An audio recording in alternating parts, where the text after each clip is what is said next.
I did something that I didn't think I was ever gonna do for this mystery box series, guys. Because in this episode, I'm actually unboxing a $4,000 mystery box. It's right over here, but the issue with this one, or hopefully it's a non-issue, is that I actually bought it from a seller on Instagram. And I really did not want to do that, man, because for the most part, I don't really trust like sellers on Instagram and stuff. I get DMs and stuff all the time from people saying, hey, I made a really dope mystery box and I want to sell it to you. You'll make a lot of profit, yada, yada, yada. But for the most part, most of those people I can't trust because I don't know them. They don't have a reputable business. They don't have anything backing them. It's like really just risking it. And at that point, you might not make any money. So I really did not want to purchase a box from Instagram, but I don't really have a choice. With the lockdown and stuff going on, a lot of sneaker shops don't have as much inventory, so that means they can't make mystery boxes. So for Sneaker Mystery Box Friday on the Untitled Hawaii channel, I mean, you gotta do what you gotta do. So I risked it, guys, and I got a very expensive box. I bought it locally. I'm not gonna put the Instagram person's name on the channel right now because I don't know if it's good or not. And again, I don't want to promote somebody that maybe will be screwing me with this box. So yeah, if it's a good box, then I'll definitely throw it up on the screen. Maybe that guy can make more boxes for you guys. But if the box ends up being a dud, then yeah, I just screwed myself and I'm not gonna screw anybody else over. So we'll be opening that up today. But before we get into that box, I do want to give a shout out to the sponsor of today's episode, Rose Gold and Black. Rose Gold and Black is my favorite minimalistic jewelry company, guys. The quality of the products are very good and the prices are even better, man. The thing with jewelry is that most of the time it's super expensive and I don't want to spend that much money on jewelry because the more money I spend on jewelry means less money on shoes. So I want to get something that looks nice, but I also want it to be affordable, and that's why Rose Gold and Black is the best option for me. They have a whole bunch of stuff on their website. They got necklaces, bracelets, they got rings, and additionally, because you guys are viewers of this channel, you guys get 20% off your order when you guys use the link in the description below, and an additional 10% when you guys use the code UNTIED, UNTIED. So use that code at checkout and you guys get an additional 10% off. I think if I do some quick math, that's 30% off. So very good deals right there. Thank you to Rose Gold and Black for sponsoring the video, and let's take a look at this box. $4,000, guys, and I really need you all to hit that like button to get some good luck on this video because I'm not having a good feeling about this one, man. Like, I really just don't trust Instagram sellers, so it's gonna be a weird experience, and I'm just hoping that it creates good content because it was expensive. $4,000. Hit that like button, show support. Let's see what we got. Okay, it looks like thankfully the seller of this box put everything in shoe boxes, so there's no loose shoes in here. That's a good first sign. Maybe I'm just like freaking out for no reason. It looks like a super old school Jordan face box, man. Check that out. This one is a Jordan 1, okay, in a size 8.5. Oh, okay, dude, we're starting it off good actually. This might not be that bad. We got a pair of Jordan 1 Royals, man, and I think this is one of the very old Jordan models. This one is from 2001. Oh man, almost 20 years ago. That's 2 decades. Insane, but Jordan 1s are basically tanks, so they last forever, guys. And this one looks like it's in very solid condition, actually. I'm surprised about this. Quality of the leather and stuff looks really good still, and the toe box creasing is very limited on here, so that looks like it's a good sign over here.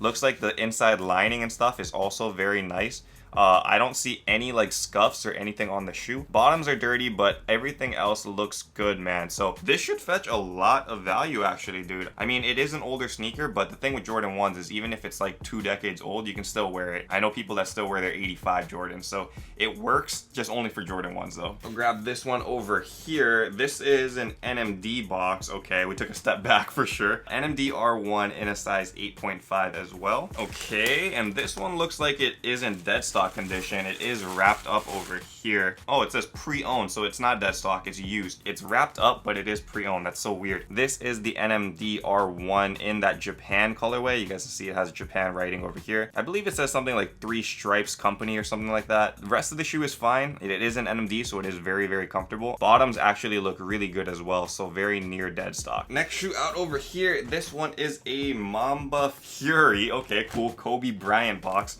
But I don't think the Furies go for that much. This one is a size 9. And, okay, we got the paperwork over here, so we know it's legit. That's good. For this one, we have... Oof, this is an interesting pair of Kobe's, man. I have not seen this before in my life. It kind of has a nice colorway to it, though. I mean, that black and yellow, it might be a Bruce Lee model, I'm guessing. Anytime I see this, like, shade of yellow on a shoe, I automatically assume that, but I have never heard of a Mamba Fury Bruce Lee, so I could be completely wrong about that. Anyway, check it out over here. This one is dead stock. It does have that yellow pattern running down the sole and also on the midsole over here. Kobe Bryant logo over here.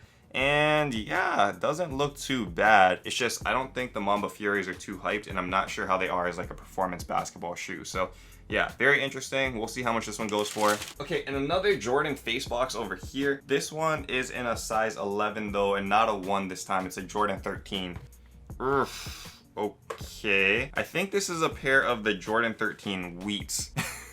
And this one, oh man, this is really, really old. 2004, so not as old as a Jordan 1, but again, Jordan 1's age better than any other Jordan, and this one, dude, this one is bad. You guys can see over here, it has separation on the midsoles. As you guys can see, that like gap in between here means that if you wear this shoe now, it'll probably fall apart and crumble. So you got to be really careful about that. It is a used pair. Oh, even this, dude, it's like that holographic thing is like gone. You can't even see that at all. Buyer beware, man. This probably will crumble, so it's only for people that are like collectors and want to have this shoe. But yeah, I don't think you can wear that. Okay, next shoe up over here is a Human Race box. This one is a size 8.5, and okay, dead stock shoe. That's good. We have a pair of the dead stock. I believe these are called Inspiration Human Races. They made a lot of these. I just really don't know the names anymore because I just completely lost interest in the Human Race series. Colorway is pretty darn bright, and yeah, not something that I can get behind.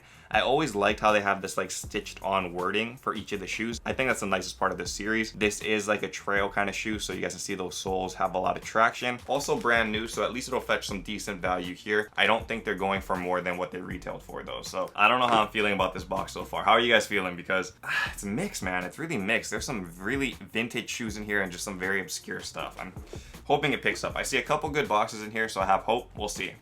We'll grab this one right here. This is a Yeezy 350 box, and we have a size 12. What shoe is it though? Oh, this is not bad. So we have a pair of the Yeezy Hyperspace over here, and this one would appear to be dead stock as well, although these tags are very interesting. Maybe you guys can help me out with this. What country is this selling for that it's 11,495? I don't know what that is, man. Also, I've never seen this tag before, so that's very, very interesting.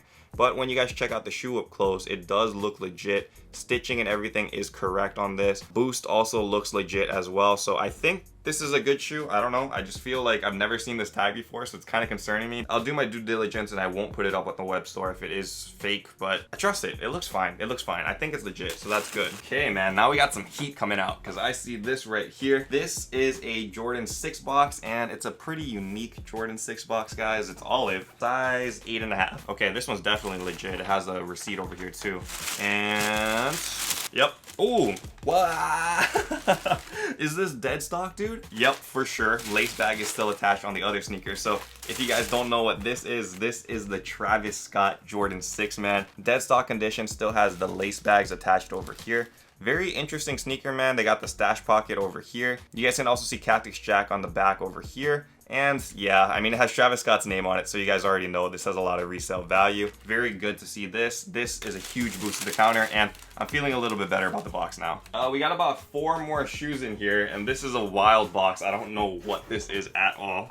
Check this thing out, dude. It's a strange one. Dolce & Gabbana. Okay. It has GOAT authentication cards in here, so that's very nice to see, but I don't know what sneaker to expect. What the heck is this, man? This is the weirdest shoe, man. It looks like a kind of like the Human Race that we saw earlier, but I guess it's Dolce & Gabbana, and this thing is, I guess it's luxury. Check it out. This is a strange shoe made in Italy, Dolce & Gabbana, so it is an expensive brand, but this sole looks very strange. I don't think this would provide you with like any traction or support at all. Why would you just write Gabbana like this right over the shoe like that? It looks good on the style for Human Races, but for this, it just looks weird. And even like all of this over here, it looks like they kind of just like stole the concept design from Adidas. So yeah, I'm not sure how much these fetch, but definitely not something that I'm interested in. It kind of has a nice color palette. Pink and black look cool, but I don't know if it's worth the price. We got to figure out what that price is. I think I forgot to mention too that if you guys want to buy any of these shoes, you guys can purchase them at untitledway.com. Whatever you see over here on the screen for the competitive market pricing, that's actually how much they're selling for on the web store. So you guys can head over there and purchase if you guys like these shoes. 3 shoes left. This was a huge box, guys. Jordan 1 grade school box in a size 4Y. And for the colorway, ooh man, this is a good one right here. we have a pair of the Jordan 1 Gucci's, guys. This is sick. It's called the Gucci colorway because it does have that green and red. I'm not sure what the official colorway is. It's just known as the Gucci. This one looks to be in very solid condition as well. A little bit of toe box creasing, but that's not so bad. Bottoms look pretty darn clean as well. No star loss up here. Heel drag, 0, so that's very good. 2 shoes left. Ooh, okay, this one actually might be pretty good. It says size 9, 2001 Bands. That's not how you spell Bands. Okay, it might be a pair of breads though, so that's good. And it is a pair of breads, so I like that. I like that a lot. This guy spelled it B-A-N-D-S, not B-A-N-N-E-D-S, so yeah. I don't know. This one doesn't look like it's in as good condition as the Royals. I think this one is also from 2001 if I'm not mistaken. Yes, 2001 Jordan 1 bread. So check this thing out over here. Always like that they come with this like metallic Jumpman. I think that's kind of cool. Unique to these older Jordan 1 models. Pretty heavy toe box creasing over the top over here. Doesn't look like there's any like major scratches or anything on the shoe. This one does have a bit more heel drag, but not cooked just yet. And a little bit of star loss on the top over here as well. So not the best condition Jordan 1, but again, this thing is a tank. The Jordan 1s can last forever and you can actually wear these things. So this one might be going for quite a bit of money. And the last shoe in this box, guys, I don't know if we're like ahead or behind. I feel like we're behind, but I could be wrong. This one right here though is a Nike off-white box. It does look like the box is damaged. You guys can see kind of right here, there's like a cut there. This one is a size 9 though. Not that crazy, but this looks like a good shoe. Oh wait, actually this might be dead stock, so that's a good thing. This shoe over here, that's why it does have the tag still attached. And when I'm looking at the bottoms really fast, I think it is dead stock, so that is a good way to finish. This is a pair of the off-white Blazer mids, All Hallows Eve, so it was a Halloween drop, and one that's actually really unique. You guys can check it out. It does have that pumpkin vibe going on, and obviously also has that off-white branding throughout the shoe. This one is dead stock, as I said. You guys see those bottoms, very, very clean, and tag still attached up here. That's a good way to finish it, man. You can't sell it as dead stock because it does have like a little bit of damage on the box, but for people that are trying to like buy these shoes for a discount, they probably will be going for less than what the DS price is because that box is damaged. So it's a good thing for you guys, not really good for me, but for the buyers that don't care about the box, it's very good. Whew. I don't know how I feel. Like, for $4,000, you would assume that you get like a lot of hype stuff, and we got a good amount. We got those 2 Jordan 1s, and we got the Travis Scott 6 DS. We got the DS off-whites over there, kind of damaged box. But yeah, I can't tell off the top of my head if we made money or if we lost money. It's very, very rare that we ever lose money on these boxes. Like, these things are supposed to be made with the intention that you're buying in bulk, and that way you can actually buy it for cheaper. So I'm hoping this Instagram seller didn't screw me over. I'll put the person's name in the description if it was a good box. If it's not a good box, again, not gonna put it because I don't want to flame anybody, but I'll have to deal with that in my DMs because yeah, I'd be pretty upset if I got a box that was definitely not profitable. So yeah, we'll see. Also, I forgot to mention at the start of this video, now that I'm thinking about it, I promised you guys that we're going to be doing the Dream Shoe giveaway on the next mystery box, which was today's box, but actually we were pushing it back 1 week. I'm sorry, I know. It was supposed to be coming in from USPS, but it got delayed, so I couldn't be able to open it for this Friday, which is why I had to buy this Instagram box, and I'm feeling like I messed up on that. Kind of sucks, thanks to USPS. But yeah, next week will be a box from Direct Kicks, and we will be doing that Dream Shoe giveaway, so make sure you guys hit that notification bell because that giveaway is still happening. Anyway, thank you guys so much for watching this video. If you guys want to purchase any of these shoes, don't forget to go to untitledhawaii.com. Additionally, don't forget to check out Rose Gold and Black and use the code UNTIED at checkout so you guys get an additional 10% off your order. Again, thank you guys so much for watching and supporting these videos, and until next time guys, stay humble, stay blessed, take care, and I will see you on the next episode. Aloha, shoops!